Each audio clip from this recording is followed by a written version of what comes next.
Welcome everyone back to the channel. I hope you're all having a wonderful day. Here we are back with some DoorDash, and our goal today is to work for 6 hours and make $100. Our rating is at 100%. Our acceptance rate is at 98%. There's currently a 4-minute wait. Let's get started. We got our first order. We actually have to turn around because it's at Papa John's Pizza. $7.69 going 4.2 miles. Hopefully we don't have to wait very long. It is about 3:30 in the afternoon, so hopefully they're not on a big wait. Okay, and we were coming back from that order, and we get our second order of the night. Costa's Restaurant, $6.55 going 1.7 miles. That's a good dollar to mile ratio. I'm liking this. So we're coming back to the restaurants. We get an order from Firehouse Subs, which we're only a block or two away. $11 going 13 miles straight west, which means there's no return order coming back. So that's 26 miles for $11. We declined it. I generally try to take every order possible, but yeah, that one just doesn't make any financial sense. Man, DoorDash is pushing me today. Oh, got an order from Cracker Barrel, $6.25 going 9 miles straight north. Again, going out into farmland, no return trip. But I'm not going to decline 2 orders in a row. That will definitely put us in the bad boy box and put us in DoorDash jail, and we don't want that. So another thing I find fascinating with DoorDash is the patterns that you see if you do it long enough. Such as it says that there's a 1 to 2 minute wait, 3 to 4 minute wait. It's a very short wait right now on orders, but yet I've been waiting for almost 30 minutes. And then I get an order that looks and appears good, but is it? $16.30 going 12.8 miles southwest. I might get an order at a Wawa. I might get an order at some other place. It might try to put me into that other exit that I talk about over by the warehouses. But the whole point is that in a general sense, you're not getting enough volume. Right here where I'm sitting, there's 50 restaurants. Where I'm going, there's like 3. So there won't be enough volume to really guarantee there's going to be an order coming back this way.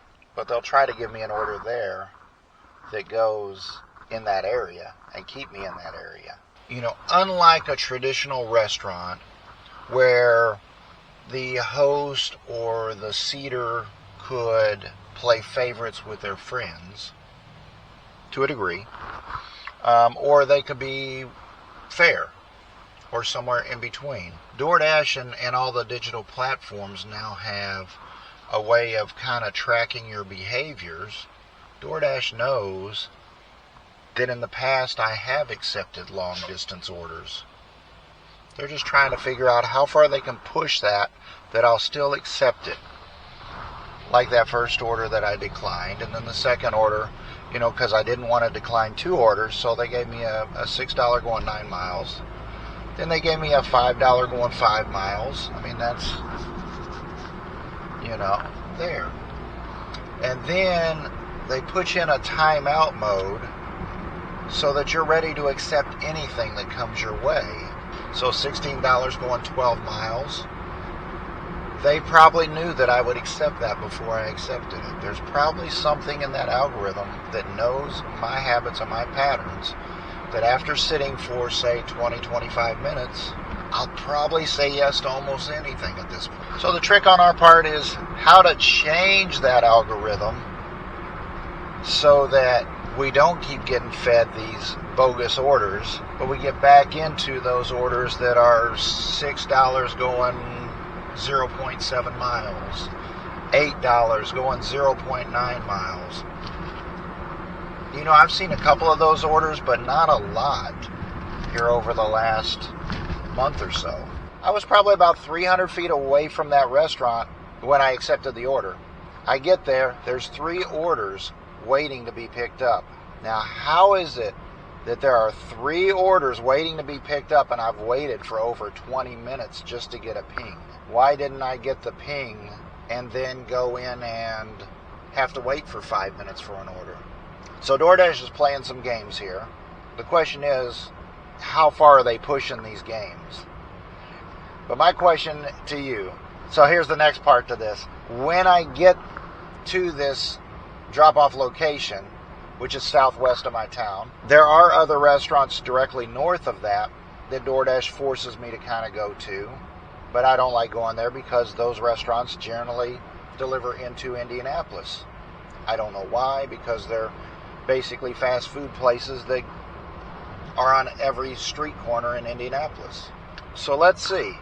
When I drop this off, because this food was waiting for such a long time, it piques my curiosity that DoorDash knows that I waited long enough, I'm going to take this order, but this order was waiting for me.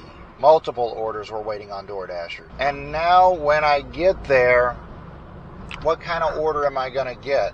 Is it going to be the great order that brings me back to my town at whatever amount of money? It doesn't matter. It's getting me back to my town. I'll take it. Is it going to be a poor dollar order keeping me in that order? Or is it going to be a decent order to make me think, oh, maybe I should stay in this area? Or is it going to take me further into Indianapolis where it's going to take me a half hour to get home? Okay, so I get there, I drop off the order, and now I realize they've created a new DoorDash zone there, and they want me to switch to there. Peak pay, extra $1. No, get me back home. So then, what did I tell you? I get another order, going straight north, delivering in that area. How about that? So you're not going to believe this one. I drop that order off. I instantly get another order from the same Speedway that I just picked up from. $4.55 going 6 miles straight south into that zone they wanted me to work. What's the likelihood that randomness would have just happened? Purely coincidence, right? Imagine that. I just got off the phone with DoorDash support, and I'll tell you about that in a little while. But I get a banger of an order. $12 going 3.2 miles. Imagine that. Then we get an order from Pizza Hut, $9.50 going 8 miles.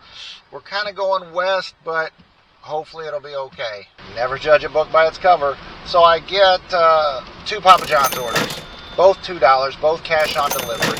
I go to a nicer neighborhood, and the guy gives me $1 and some change as a tip. Then I go to a not so nice neighborhood. The guy gives me like a $7 or $8 tip. All of this in the middle of this, a hailstorm. So a funny thing happens. I'm dropping off this order from Pizza Hut, and then I get an order that I think is probably not a great order. It's $21.55 going 19.5 miles, picking up at 2 places, Bob Evans and White Castle.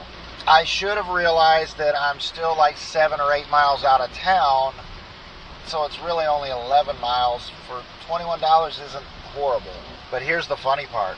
I decline that, and right after that I get an order, $11.50, going about 11 miles. Again, I'm 7 or 8 miles out of town, so $11.50 going 3-4 miles, not too bad, from Bob Evans and White Castle. I understand they're pairing one of the orders up with me that's close by, but what's the likelihood that there's going to be a second order right behind that one? Crazy, huh? Okay, so how do we do for Thursday, February the 19th? Well, we wanted to work for 6 hours and make about $100. We wound up working for 5.5 hours. DoorDash had paid us $39.25. We got $70.94 in tips, brought in our total earnings to $110.19. So we made a little bit more than what we had planned. That also brought us to about $20.03 per hour. We drove about 95 miles. That made our dollars to miles about $1.15 per mile. Overall, a decent day. However, we need to ramp up our hours and get a few more dollars coming in before the end of the week. Please remember, this channel is not about door dashing, and it's definitely not about making great YouTube videos. We are focused on lowering our debt, cutting our bills, and increasing our net wealth. DoorDash is just one of the tools we're using in a much larger toolbox. If you did enjoy today's video, don't forget to hit that thumbs up And if what we're talking about sounds good to you, come along for the journey and hit that subscribe button. Speaking of subscribers, I'd like to thank all of you for subscribing to the channel, and especially our newest subscriber, Mr. Wick City. Thank you so much for subscribing. And I appreciate each and every one of you, and you have a wonderful, wonderful day. Take care.